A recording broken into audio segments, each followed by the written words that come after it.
Shalom, saudaraku yang berbahagia dan disayang Tuhan Yesus Kristus. Di saat yang berbahagia ini, saya akan menyampaikan mengenai apa yang mesti kita perbuat untuk menyongsong masa-masa yang sulit sebelum kedatangan Tuhan Yesus Kristus. Sebab akan ada 7 tahun kelaparan besar, akan ada 7 tahun masa kesengsaraan bagi bumi ini, 7 tahun masa penderitaan bagi bumi ini sebelum Tuhan Yesus Kristus datang. Kemudian apa yang kita harus persiapkan untuk menyongsong datangnya masa-masa yang sulit atau disebut sebagai 7 tahun masa kelaparan? Saudaraku, yuk kita akan membaca di dalam Matius pasal 24 ayat yang ke-3 sampai 14. Ini judulnya permulaan penderitaan, saudaraku. Jadi nanti kita bisa melakukan satu langkah-langkah yang bisa membuat kita selamat, kita bisa tetap hidup sampai Tuhan Yesus Kristus datang. Matius pasal 24 ayat 3 sampai 14. Ketika Yesus duduk di atas bukit Zaitun, datanglah murid-muridnya kepadanya untuk bercakap-cakap sendirian dengan dia. Kata mereka, "Katakanlah kepada kami, bila manakah itu akan terjadi, dan apakah tanda kedatanganmu dan tanda kesudahan dunia?" Sudah, jadi di sini yang akan datang itu Tuhan Yesus, saudaraku, bukan yang lain. Kalau ada orang yang mengaku sekarang anak manusia sudah datang, saudaraku, yang akan datang itu Tuhan Yesus. Katakanlah kepada kami, bila manakah itu akan terjadi, dan apakah tanda kedatanganmu? Ini Tuhan yang ditanyamu di sini, saudaraku. Dan tanda kesudahan dunia. Jadi kedatangan Tuhan itu juga merupakan tanda kesudahan dunia. Orang lain katakan ini hari kiamat. Kemudian ayat 4. Jawab Yesus kepada mereka, "Waspadalah supaya jangan ada orang yang menyesatkan kamu, sebab banyak orang akan datang dengan memakai namaku dan berkata, Akulah Mesias, dan mereka akan menyesatkan banyak orang." Amin. Saudaraku, sampai ayat 4 dan 5 ini dulu. Ini jawab Yesus kepada mereka, waspada supaya jangan ada orang yang menyesatkan kamu. Jadi nanti akan ada penyesatan, saudaraku. Penyesatan ini harus ada dan harus terjadi. Saudara, dan ciri dari satu kesesatan itu apa toh, saudaraku? Saudara, saya beri satu panduan yang paling mudah seperti apa yang dikatakan oleh Tuhan Yesus. Kalau sesuatu yang buruk itu akan kelihatan dari buahnya yang buruk, sesuatu yang baik itu juga akan kelihatan dari buahnya yang baik, saudaraku. Jadi saudaraku, satu hal yang tidak bisa dimanipulasi oleh iblis itu adalah kesucian dan kekudusan. Saudara, jadi kesesatan, ketidakbenaran ini, saudaraku, akan selalu ditandai dengan kecemaran, ketidaksucian, ketidakkudusan. Ini tanda dari sesuatu yang sesat, sesuatu yang tidak benar. Itu tandanya pasti tidak bisa kudus, tidak bisa, saudaraku, hidup kudus. Saudaraku, cirinya ini. Kemudian sesuatu yang datang dari Tuhan itu pasti ditandai dengan kesucian. Jadi ini yang patut saudara perhatikan saat ini. Sesuatu yang benar, yang tidak sesat, itu selalu ditandai dengan kekudusan. Kalau keanehan, mujizat, saudaraku, menurunkan api dari langit, menyembuhkan orang sakit, saudaraku, itu setan juga bisa, iblis juga bisa. Saudaraku, menciptakan mungkin angin topan, saudaraku, menurunkan halilintar, membuat gunung meletus, itu iblis juga bisa. Iblis berkuasa atas bumi, saudaraku, untuk melakukan hal-hal yang seolah-olah ajaib. Iblis juga bisa. Tetapi satu hal yang tidak bisa dipalsu oleh iblis, yaitu kesucian. Iblis tidak pernah bisa, saudaraku, menunjukkan kesucian di dalam setiap sepak terjangnya. Jadi kalau saudara melihat segala sesuatu, ajaran-ajaran yang kemudian dibalik itu ada ketidaksucian, ada kecemaran, ada kenajisan, saudaraku, itulah tanda dari satu kesesatan. Tetapi kalau saudara itu menjumpai satu pengajaran dan di dalamnya betul-betul orang-orang yang terlibat dalam pengajaran itu, dalam ajaran itu, orang-orangnya bisa ditandai dengan hidup suci, menjaga kekudusan, tidak hidup cemar, maka itu satu tanda dari kebenaran, saudaraku. Sebab kebenaran itu, saudaraku, akan berbuahkan kesucian. Tetapi kesesatan itu, saudaraku, akan berbuahkan kecemaran, hawa nafsu. Jadi, saudaraku, kalau saudara melihat ajaran yang aneh-aneh, kemudian dibalik orang yang mengajarkan itu ternyata, saudaraku, ada sesuatu yang najis, yang kotor, yang hina, saudaraku, yang begitu najis, saudaraku, tidak bisa menjaga kekudusan hidup, saudaraku, itu tanda dari satu yang tidak benar. Tetapi kalau sesuatu itu, saudaraku, berbuahkan kesucian dan kekudusan, itu tanda dari satu kebenaran. Jadi saudara tidak perlu repot-repot berbantah-bantah mengenai ayat-ayat dan sebagainya. Lihat buahnya. Kalau orang itu hidup kudus, mulutnya baik, benar, mulutnya mengucapkan hal-hal yang positif, yang mulia, yang benar, yang kudus, saudaraku, itulah orang-orang yang dipakai oleh Tuhan. Tetapi kalau orang itu mulutnya kotor, najis, penuh hinaan, cemooh, hujat, saudaraku, itu sudah, saudaraku, satu ciri yang tidak benar. Saudaraku yang dikasihi Tuhan, jadi ini, waspada supaya jangan ada orang yang menyesatkan kamu. Saya beri satu tanda yang pasti, kalau kesesatan itu selalu ditandai dengan kenajisan. Sesuatu yang dari iblis, ajaran dari setan-setan, itu selalu ditandai dengan kenajisan. Tetapi ajaran yang dari Tuhan, itu selalu ditandai dengan kekudusan hidup. Ini yang saudara harus pegang. Kalau saudara melihat sesuatu yang cemar, kotor, saudaraku, itu, saudaraku, bukan dari Tuhan. Tetapi kalau saudara melihat kekudusan hidup, saudaraku, pengajaran yang mengajak saudara kepada kemurnian kekudusan hidup, itulah kebenaran. Nggak usah kita terlalu banyak bertele-tele berdebat dengan firman Tuhan menggunakan ayat-ayat, sebab iblis pun pandai berdebat. Saudara, kalau saudara melihat dalam kitab Kejadian itu, iblis malah lebih pintar daripada Hawa dan Adam. Adam dan Hawa ditipu, saudaraku, dengan firman Tuhan itu nipunya, saudaraku. Saudara, jadi kita nggak usah terlalu banyak bertele-tele berdebat dengan argumen firman Tuhan, saudaraku, karena iblis itu pintar.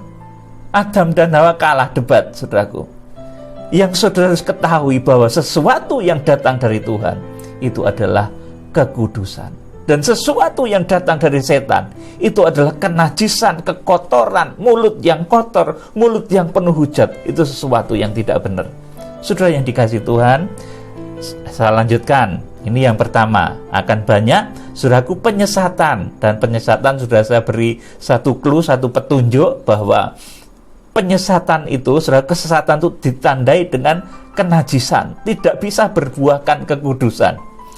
Saudara, kemudian yang kedua, saudaraku, ayat yang ke-6 ini, saudaraku, kamu akan mendengar deru perang atau kabar-kabar tentang perang, namun berawas-awaslah, jangan kamu gelisah, sebab semuanya itu harus terjadi, tetapi belum kesudahannya. Saudara, sesudah, saudaraku, banyak penyesatan di mana orang-orang yang sesat itu selalu ditandai dengan hidup yang kotor, hidup yang berkubang dengan dosa, tidak bisa menjaga kekudusan hidup, itu tanda dari kesesatan, saudaraku. Iblis itu bisa melakukan keanehan-keanehan, menurunkan api dari langit, menyembuhkan orang sakit, saudaraku, menurunkan guntur dari langit, saudaraku, bahkan membuat gunung meletus, membuat bencana, membuat topan, bisa juga.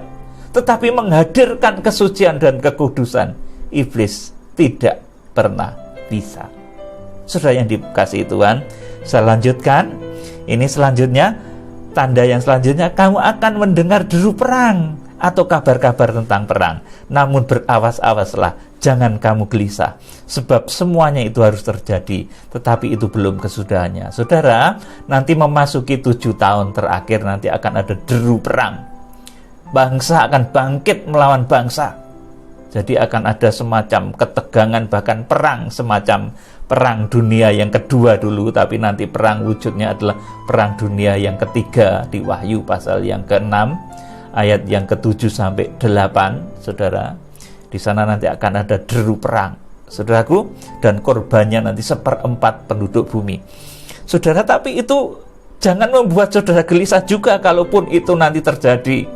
Kebetulan nanti ada peperangan yang melibatkan negara-negara yang punya nuklir, saudaraku. Saudara jangan kemudian menjadi cemas, saudaraku. Semuanya itu harus terjadi, tetapi itu belum kesudahannya. Saudara, ini memasuki 7 tahun terakhir, nanti akan terjadi seperti itu. Ayat 7, saya lanjutkan. Sebab bangsa akan bangkit melawan bangsa, dan kerajaan melawan kerajaan. Akan ada kelaparan dan gempa bumi di berbagai tempat. Amin, saudaraku. Nah, ini satu nasihat yang penting, mitigasi yang saya akan sampaikan kepada saudara, bahwa kita perlu melakukan satu mitigasi untuk supaya kita terhindar dari bencana-bencana akhir zaman. Ternyata bencana akhir zaman yang akan paling sering terjadi itu adalah gempa bumi. Jadi di 7 tahun terakhir itu nanti yang paling sering itu nanti gempa bumi, saudaraku. Jadi saya himbau, ini saya bukan menyuruh, bukan memaksa, menghimbau saudara, kalau membangun satu bangunan untuk hunian, bikinlah satu tempat yang sekiranya bisa tahan gempa. Saudaraku, saya pun ini sedang membuat satu tempat doa yang terbuat dari kayu-kayu ya, saudaraku, sehingga nanti kalau ada gempa itu tidak akan berdampak terlalu serius, cuma goyang-goyang begitu, saudaraku. Jadi ini, saudaraku, yang akan banyak terjadi bencana di akhir zaman itu adalah gempa. Saudaraku, di sini dituliskan, sebab bangsa akan bangkit melawan bangsa dan kerajaan melawan kerajaan. Ini selain perang, saudaraku. Perang itu, saudaraku, karena manusia dan manusia berperang, saudaraku. Kemudian akan ada kelaparan. Dampak dari, saudaraku, peperangan adalah timbulnya kelaparan, resesi dunia, dan lain sebagainya. Kemudian dan gempa bumi di berbagai tempat. Nah, ini bukan di dalam kuasa kita, bukan karena peperangan kalau gempa bumi itu, saudaraku, itu karena kuasa Tuhan. Dan ini akan terjadi di berbagai tempat, dan frekuensinya nanti akan semakin sering, saudaraku. Begitu mendekati 7 tahun terakhir atau masuk 7 tahun terakhir, ini frekuensi gempa bumi nanti akan semakin rapat, saudaraku. Oleh karena itu saya menghimbau saudara, kalau bikin satu bangunan untuk tempat hunian, saudaraku, bikinlah yang sekiranya, saudaraku, bisa tahan gempa, saudaraku. Selain itu irit, juga itu bagus, indah loh, saudaraku. Kalau saudara bisa memiliki daya kreasi seni, saudaraku, membuat rumah yang tahan gempa itu juga indah, saudaraku. Saya tidak menginstruksikan ya ini, saudaraku, himbauan saja. Sebab untuk keselamatan itu juga sifatnya merupakan ajakan, merupakan himbauan, tidak pernah ada paksaan, saudaraku. Jadi saudaraku ini yang saya tempuh juga, saudaraku. Saudara yang dikasih Tuhan, ayat 8. Akan tetapi semua itu barulah permulaan penderitaan menjelang zaman baru. Ayat 9. Pada waktu itu kamu akan diserahkan supaya disiksa, dan kamu akan dibunuh dan akan dibenci semua bangsa oleh karena namaku. Jadi nanti menjadi orang yang percaya Yesus itu akan dibenci oleh banyak orang. Saudara harus siap akan hal ini. Kemudian selanjutnya, dan banyak orang akan murtad dan mereka akan saling menyerahkan dan saling membenci. Nah, ini waspadai juga, saudaraku. Kalau ada sesama saudara seiman kok saling serahkan kepada hakim, saling menuntut di pengadilan, ini saudaraku satu karakter roh yang akan hadir di akhir zaman, saudaraku, yaitu saling menyerahkan. Saudaraku, nanti karena begitu maraknya hal ini juga nanti akan banyak orang yang murtad dan mereka akan saling menyerahkan dan saling membenci. Saudaraku, kemudian ayat 11, banyak nabi palsu akan muncul dan menyesatkan banyak orang. Saudaraku, ini tadi seperti yang keempat tadi, seperti ayat yang keempat tadi, saudaraku. Nabi palsu itu cirinya juga, saudaraku, sesuatu yang enggak dari Tuhan itu selalu ditandai dengan ketidaksucian, dengan kecemaran, dengan hawa nafsu, dengan perzinahan dan lain sebagainya. Tetapi sesuatu yang datangnya dari Tuhan itu selalu ditandai dengan kekudusan. Iblis enggak pernah meniru, enggak bisa meniru yang satu ini, yaitu kekudusan. Ini enggak bisa ditiru. Oleh karena itu, roh yang diberikan oleh Tuhan Yesus Kristus itu bernama Roh Maha Kudus, Roh Kudus yang ada di hati kita. Karya Tuhan itu melalui Roh Kudus, itu nanti yang akan membedakan. Tetapi karya setan, karya nabi palsu, itu nanti akan ditandai dengan kecemaran.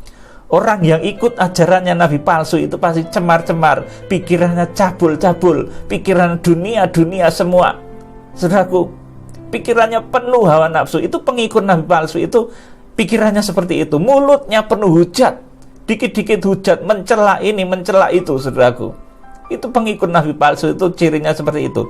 Tetapi pengikut dari nabi yang diutus oleh Tuhan itu, saudaraku, karena di dalamnya adalah Roh Kudus, saudara, kebenaran itu berbuahkan kekudusan, saudaraku, maka yang akan dikatakan, yang diucapkan dengan mulutnya adalah kebenaran, kebaikan, dan kekudusan untuk membangun tubuh Kristus. Saudaraku, jangan suka menghujat, jangan suka, saudaraku, menjelek-jelekkan, menghina, saudaraku, mengadu domba dan lain sebagainya. Saudaraku, jadi saudaraku, di sini dikatakan banyak nabi palsu akan muncul dan menyesatkan banyak orang. Saudaraku, saya beri satu tanda tadi, saudaraku, bahwa nabi palsu itu tandanya nggak pernah bisa hidup suci dan kudus. Pasti hidupnya cabul, pasti hidupnya cemar, penuh hawa nafsu. Itu ciri nabi palsu. Sudah nggak bisa ditawar-tawar, pasti seperti itu. Nggak ada nabi palsu itu hidupnya suci, sudah nggak ada. Yang ada kekudusan itu adalah nabi-nabi yang dipakai oleh Tuhan. Itu hidupnya selalu kudus, yang dipikirkan hal-hal yang benar, saudaraku, itu dari Tuhan. Tapi kalau yang dipikirkan itu cabul, saudaraku, cemar, penuh tipu muslihat, penuh hujatan, umpatan, saudaraku.